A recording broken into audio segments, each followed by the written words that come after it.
Dracula, by Bram Stoker. Chapter 3. Jonathan Harker's journal continued. When I found that I was a prisoner, a sort of wild feeling came over me. I rushed up and down the stairs, trying every door and peering out of every window I could find, but after a little the conviction of my helplessness overpowered all other feelings. When I look back after a few hours, I think I must have been mad for the time, for I behaved much as a rat does in a trap. When, however, the conviction had come to me that I was helpless, I sat down quietly as I have ever done anything in my life, and began to think over what was best to be done. I am thinking still, and as yet have come to no definite conclusion. Of one thing only am I certain: that it is no use making my ideas known to the Count. He knows well that I am imprisoned, and as he has done it himself, and has doubtless his own motives for it, he would only deceive me if I trusted him fully with the facts. So far as I can see, my only plan will be to keep my knowledge and my fears to myself, and my eyes open. I am, I know, either being deceived, like a baby, by my own fears, or else I am in desperate straits, and if the latter be so, I need, and shall need, all my brains to get through. I had hardly come to this conclusion when I heard the great door below shut, and knew that the Count had returned. He did not come at once into the library, so I went cautiously to my own room and found him making the bed. This was odd, but only confirmed what I had all along thought, that there are no servants in the house. When later I saw him through the chink of the hinges of the door laying the table in the dining room, I was assured of it. For if he does himself all these menial offices, surely it is proof that there is no one else in the castle. It must have been the Count himself who was the driver of the coach that brought me here. This is a terrible thought, for if so, what does it mean that he could control the wolves, as he did, by only holding up his hand for silence? How was it that all the people at Bistritz and on the coach had some terrible fear for me? What meant the giving of the crucifix, of the garlic, of the wild rose, of the mountain ash? Bless that good woman who hung the crucifix round my neck. For it is a comfort and a strength to me whenever I touch it. It is odd that a thing which I have been taught to regard with disfavor and as idolatrous should in a time of loneliness and trouble be of help. Is it that there is something in the essence of the thing itself, or that it is a medium, a tangible help, in conveying memories of sympathy and comfort? Sometime, if it may be, I must examine this matter and try to make up my mind about it.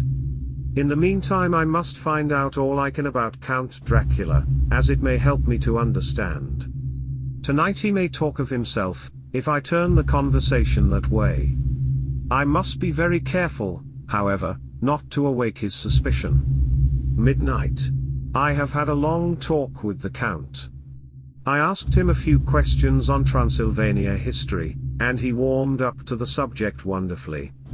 In his speaking of things and people, and especially of battles, he spoke as if he had been present at them all. This he afterwards explained by saying that to a boyar the pride of his house and name is his own pride, that their glory is his glory, that their fate is his fate. Whenever he spoke of his house he always said we, and spoke almost in the plural, like a king speaking. I wish I could put down all he said exactly as he said it, for to me it was most fascinating. It seemed to have in it a whole history of the country.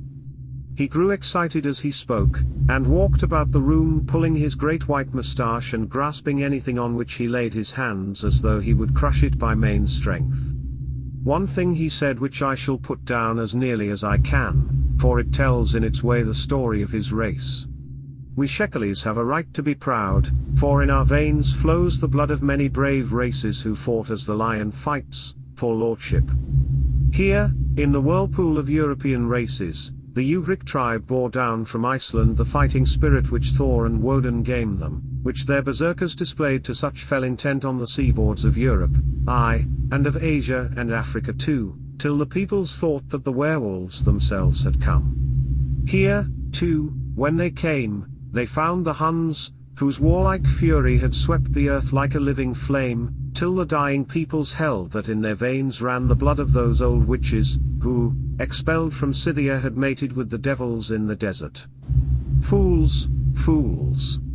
What devil or what witch was ever so great as Attila, whose blood is in these veins? He held up his arms. Is it a wonder that we were a conquering race, that we were proud, that when the Magyar, the Lombard, the Avar, the Bulgar, or the Turk poured his thousands on our frontiers, we drove them back? Is it strange that when Arpad and his legions swept through the Hungarian fatherland he found us here when he reached the frontier, that the Onfoglalas was completed there? And when the Hungarian flood swept eastward, the Shekelis were claimed as kindred by the victorious Magyars, and to us for centuries was trusted the guarding of the frontier of Turkeyland. Aye, and more than that, endless duty of the frontier guard, for as the Turks say, water sleeps, and the enemy is sleepless. Who more gladly than we throughout the four nations received the bloody sword, or at its warlike call flocked quicker to the standard of the king? When was redeemed that great shame of my nation, the shame of Kosovo, when the flags of the Wallach and the Magyar went down beneath the crescent? Who was it but one of my own race who as voivode crossed the Danube and beat the Turk on his own ground? This was a Dracula indeed.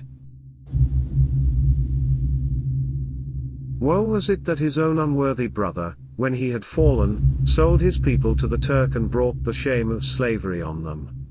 Was it not this Dracula, indeed, who inspired that other of his race who in a later age again and again brought his forces over the great river into Turkeyland, who, when he was beaten back, came again, and again, though he had to come alone from the bloody field where his troops were being slaughtered, since he knew that he alone could ultimately triumph? They said that he thought only of himself. Bah! What good are peasants without a leader? Where ends the war without a brain and heart to conduct it? Again, when, after the Battle of Mohacs, we threw off the Hungarian yoke, we of the Dracula blood were amongst their leaders, for our spirit would not brook that we were not free. Ah, young sir, the Shekelis, and the Dracula as their heart's blood, their brains, and their swords, can boast a record that mushroom growths like the Habsburgs and the Romanovs can never reach. The warlike days are over. Blood is too precious a thing in these days of dishonorable peace, and the glories of the great races are as a tale that is told. It was by this time close on morning, and we went to bed. This diary seems horribly like the beginning of the Arabian Nights, for everything has to break off at cockcrow, or like the ghost of Hamlet's father. The 12th of May. Let me begin with facts, bare, meager facts, verified by books and figures, and of which there can be no doubt. I must not confuse them with experiences which will have to rest on my own observation, or my memory of them. Last evening when the Count came from his room he began by asking me questions on legal matters and on the doing of certain kinds of business. I had spent the day wearily over books, and, simply to keep my mind occupied, went over some of the matters I had been examined in at Lincoln's Inn. There was a certain method in the Count's inquiries, so I shall try to put them down in sequence. The knowledge may somehow or sometime be useful to me. First, he asked if a man in England might have 2 solicitors or more. I told him he might have a dozen if he wished, but that it would not be wise to have more than one solicitor engaged in one transaction, as only one could act at a time, and that to change would be certain to militate against his interest. He seemed thoroughly to understand, and went on to ask if there would be any practical difficulty in having one man to attend, say, to banking, and another to look after shipping, in case local help were needed in a place far from the home of the banking solicitor. I asked to explain more fully, so that I might not by any chance mislead him, so he said, "I shall illustrate. Your friend and mine, Mr. Peter Hawkins, from under the shadow of your beautiful cathedral at Exeter, which is far from London, buys for me through your good self my place at London." Good. Now here let me say frankly, lest you should think it strange that I have sought the services of one so far off from London instead of someone resident there, that my motive was that no local interest might be served save my wish only, and as one of London residents might, perhaps, have some purpose of himself or friend to serve, I went thus afield to seek my agent, whose labours should be only to my interest. Now, suppose I, who have much of affairs, wish to ship goods, say, to Newcastle, or Durham, or Harwich, or Dover, might it not be that it could with more ease be done by consigning to one in these ports? I answered that certainly it would be most easy, but that we solicitors had a system of agency one for the other, so that local work could be done locally on instruction from any solicitor, so that the client, simply placing himself in the hands of one man, could have his wishes carried out by him without further trouble. But, said he, I could be at liberty to direct myself. Is it not so? Of course, I replied, and such is often done by men of business, who do not like the whole of their affairs to be known by any one person. Good, he said, and then went on to ask about the means of making consignments and the forms to be gone through, and of all sorts of difficulties which might arise, but by forethought could be guarded against. I explained all these things to him to the best of my ability, and he certainly left me under the impression that he would have made a wonderful solicitor, for there was nothing that he did not think of or foresee.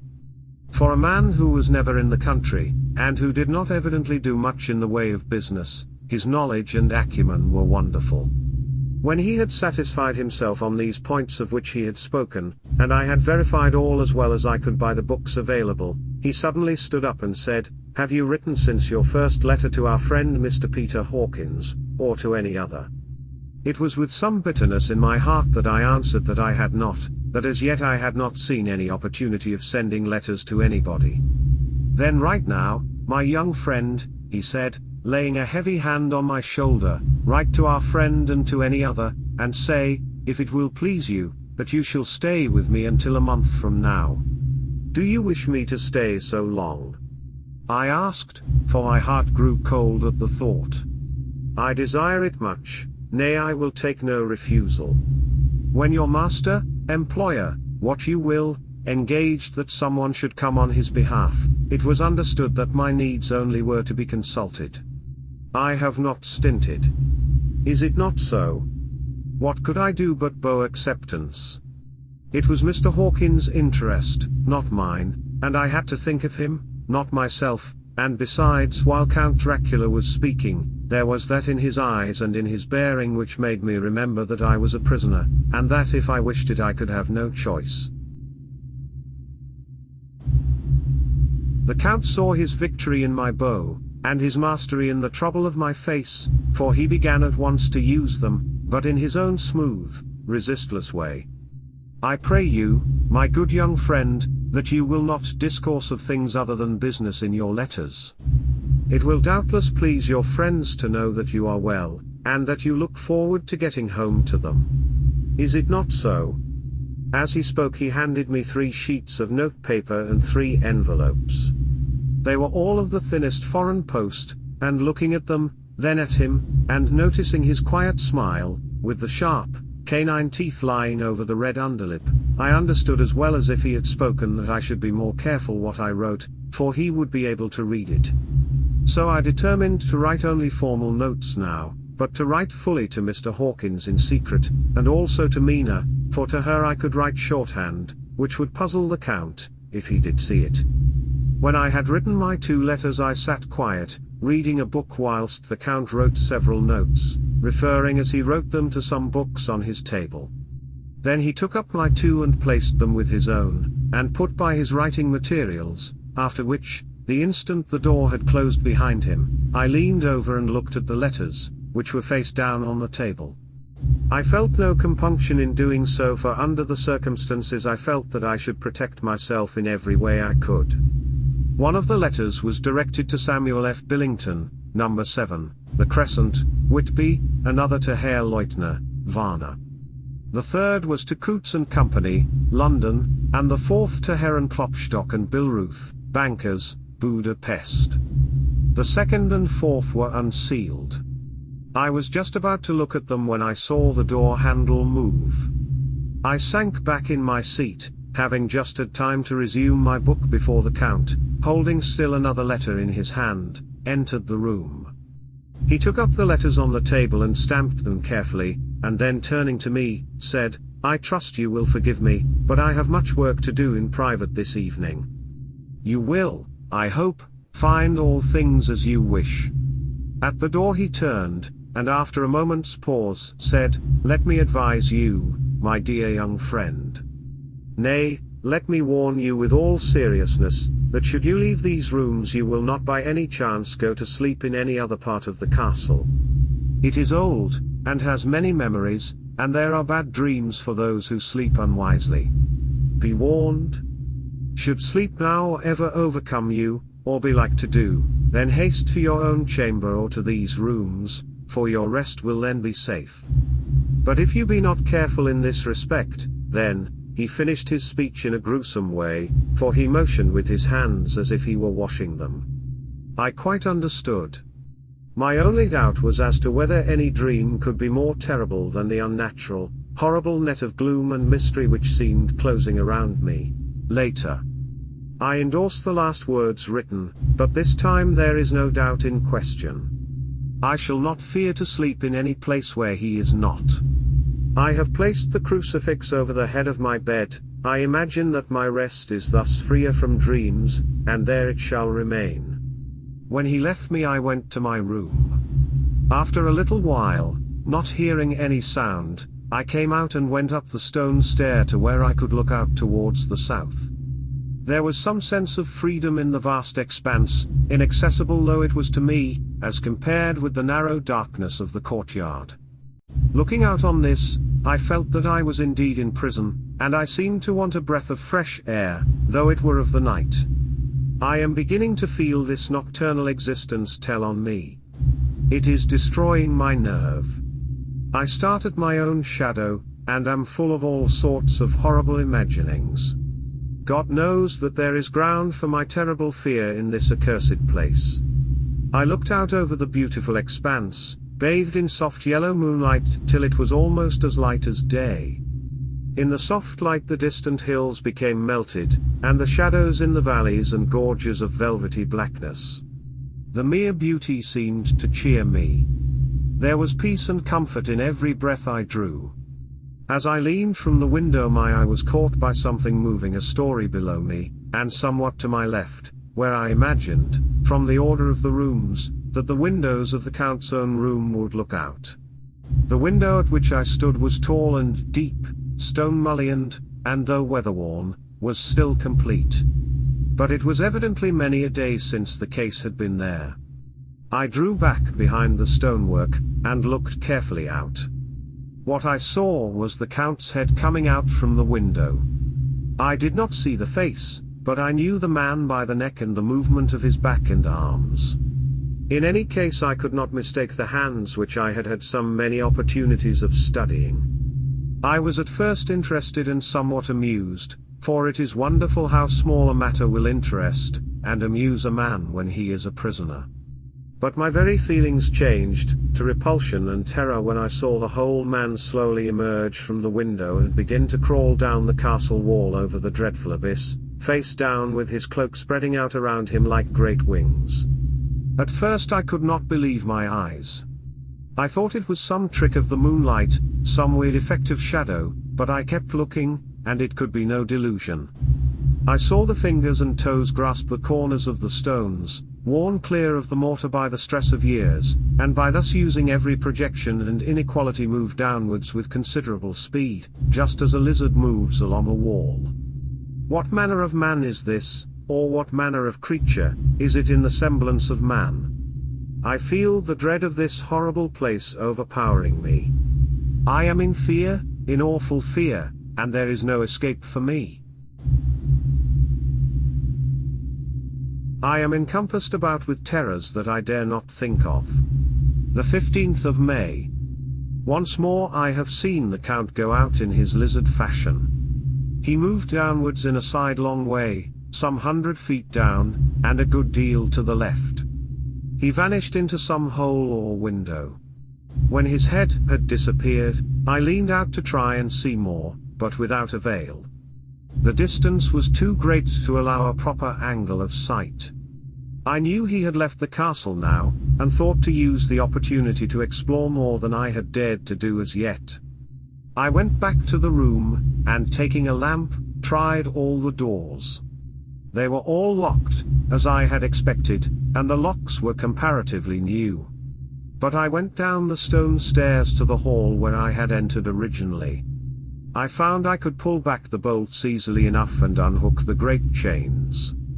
But the door was locked, and the key was gone. That key must be in the Count's room. I must watch should his door be unlocked, so that I may get it and escape. I went on to make a thorough examination of the various stairs and passages, and to try the doors that opened from them. 1 or 2 small rooms near the hall were open, but there was nothing to see in them except old furniture, dusty with age and moth-eaten. At last, however, I found one door at the top of the stairway which, though it seemed locked, gave a little under pressure. I tried it harder, and found that it was not really locked, but that the resistance came from the fact that the hinges had fallen somewhat, and the heavy door rested on the floor. Here was an opportunity which I might not have again, so I exerted myself, and with many efforts forced it back so that I could enter. I was now in a wing of the castle further to the right than the rooms I knew and a story lower down. From the windows I could see that the suite of rooms lay along to the south of the castle, the windows of the end room looking out both west and south. On the latter side, as well as to the former, there was a great precipice. The castle was built on the corner of a great rock, so that on 3 sides it was quite impregnable, and great windows were placed here where sling, or bow, or culverin could not reach, and consequently light and comfort, impossible to a position which had to be guarded, were secured.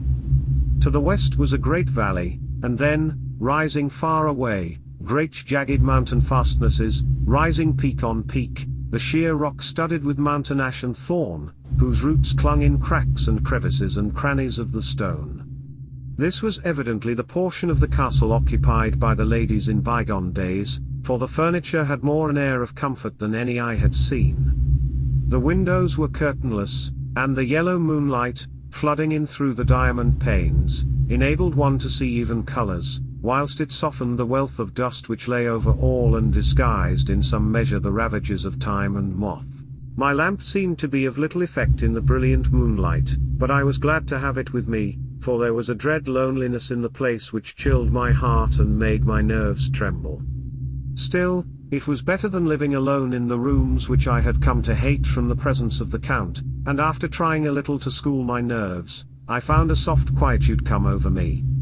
Here I am, sitting at a little oak table where in old times possibly some fair lady sat to pen, with much thought and many blushes, her ill-spelt love letter, and writing in my diary in shorthand all that has happened since I closed it last. It is the 19th century up to date with a vengeance.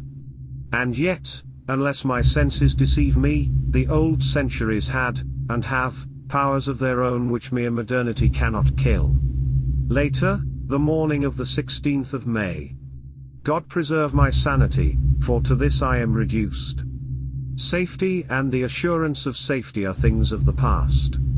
Whilst I live on here there is but one thing to hope for, that I may not go mad, if, indeed, I be not mad already. If I be sane, then surely it is maddening to think that of all the foul things that lurk in this hateful place the Count is the least dreadful to me, that to him alone I can look for safety, even though this be only whilst I can serve his purpose. Great God! Merciful God, let me be calm, for out of that way lies madness indeed. I begin to get new lights on certain things which have puzzled me. Up to now I never quite knew what Shakespeare meant when he made Hamlet say, "My tablets. Quick, my tablets. 'Tis meet that I put it down," etc., for now, feeling as though my own brain were unhinged or as if the shock had come which must end in its undoing, I turn to my diary for repose. The habit of entering accurately must help to soothe me. The Count's mysterious warning frightened me at the time. It frightens me more not when I think of it, for in the future he has a fearful hold upon me. I shall fear to doubt what he may say. When I had written in my diary and had fortunately replaced the book and pen in my pocket, I felt sleepy. The Count's warning came into my mind, but I took pleasure in disobeying it. The sense of sleep was upon me, and with it the obstinacy which sleep brings as outrider. The soft moonlight soothed, and the wide expanse without gave a sense of freedom which refreshed me. I determined not to return tonight to the gloom-haunted rooms, but to sleep here, where, of old, ladies had sat and sung and lived sweet lives whilst their gentle breasts were sad for their menfolk away in the midst of remorseless wars. I drew a great couch out of its place near the corner, so that as I lay, I could look at the lovely view to east and south, and unthinking of and uncaring for the dust, composed myself for sleep. I suppose I must have fallen asleep. I hope so, but I fear, for all that followed was startlingly real, so real that now sitting here in the broad, full sunlight of the morning, I cannot in the least believe that it was all sleep. I was not alone. The room was the same, unchanged in any way since I came into it. I could see along the floor, in the brilliant moonlight, my own footsteps marked where I had disturbed the long accumulation of dust. In the moonlight opposite me were 3 young women, ladies by their dress and manner. I thought at the time that I must be dreaming when I saw them. They threw no shadow on the floor. They came close to me, and looked at me for some time, and then whispered together. 2 were dark, and had high aquiline noses, like the Count, and great dark, piercing eyes, that seemed to be almost red when contrasted with the pale yellow moon. The other was fair as can be, with great masses of golden hair and eyes like pale sapphires. I seemed somehow to know her face, and to know it in connection with some dreamy fear, but I could not recollect at the moment how or where. All 3 had brilliant white teeth that shone like pearls against the ruby of their voluptuous lips. There was something about them that made me uneasy, some longing and at the same time some deadly fear. I felt in my heart a wicked, burning desire that they would kiss me with those red lips. It is not good to note this down, lest some day it should meet Mina's eyes and cause her pain, but it is the truth. They whispered together, and then they all 3 laughed, such a silvery, musical laugh, but as hard as though the sound never could have come through the softness of human lips. It was like the intolerable, tingling sweetness of water glasses when played on by a cunning hand. The fair girl shook her head coquettishly, and the other 2 urged her on. One said, "Go on. You are first, and we shall follow. Yours is the right to begin." The other added, "He is young and strong. There are kisses for us all." I lay quiet, looking out from under my eyelashes in an agony of delightful anticipation. The fair girl advanced and bent over me till I could feel the movement of her breath upon me. Sweet it was in one sense, honey sweet, and sent the same tingling through the nerves as her voice, but with a bitter underlying the sweet, a bitter offensiveness, as one smells in blood. I was afraid to raise my eyelids, but looked out and saw perfectly under the lashes. The girl went on her knees, and bent over me, simply gloating. There was a deliberate voluptuousness which was both thrilling and repulsive, and as she arched her neck she actually licked her lips like an animal, till I could see in the moonlight the moisture shining on the scarlet lips and on the red tongue as it lacked the white sharp teeth. Lower and lower went her head as the lips went below the range of my mouth and chin and seemed to fasten on my throat. Then she paused, and I could hear the churning sound of her tongue as it licked her teeth and lips, and I could feel the hot breath on my neck. Then the skin of my throat began to tingle as one's flesh does when the hand that is to tickle it approaches nearer, nearer. I could feel the soft, shivering touch of the lips on the supersensitive skin of my throat, and the hard dents of 2 sharp teeth, just touching and pausing there. I closed my eyes in languorous ecstasy and waited with beating heart. But at that instant, another sensation swept through me as quick as lightning. I was conscious of the presence of the Count, and of his being as if lapped in a storm of fury. As my eyes opened involuntarily, I saw his strong hand grasp the slender neck of the fair woman, and with giant's power draw it back, the blue eyes transformed with fury, the white teeth champing with rage, and the fair cheeks blazing red with passion. But the Count? Never did I imagine such wrath and fury, even to the demons of the pit. His eyes were positively blazing. The red light in them was lurid, as if the flames of hell fire blazed behind them. His face was deathly pale, and the lines of it were hard like drawn wires. The thick eyebrows that met over the nose now seemed like a heaving bar of white-hot metal. With a fierce sweep of his arm, he hurled the woman from him, and then motioned to the others, as though he were beating them back.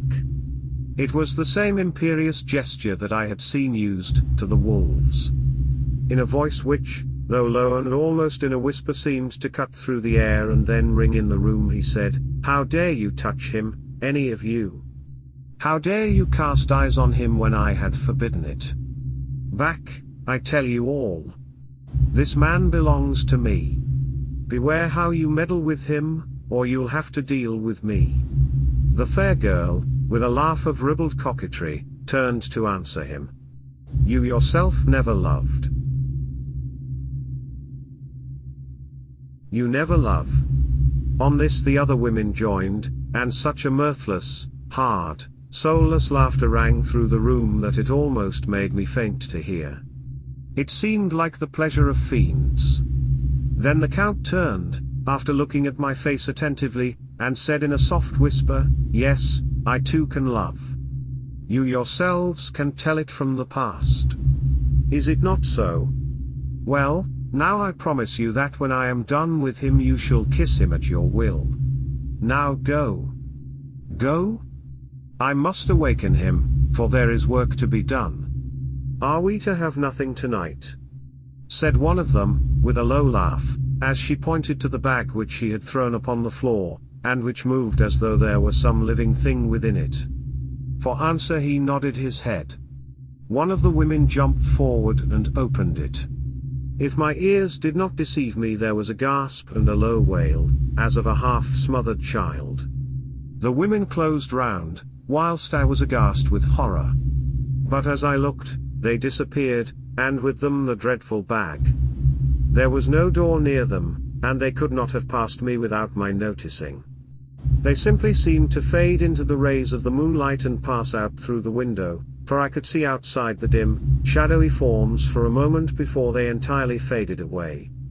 Then the horror overcame me, and I sank down unconscious.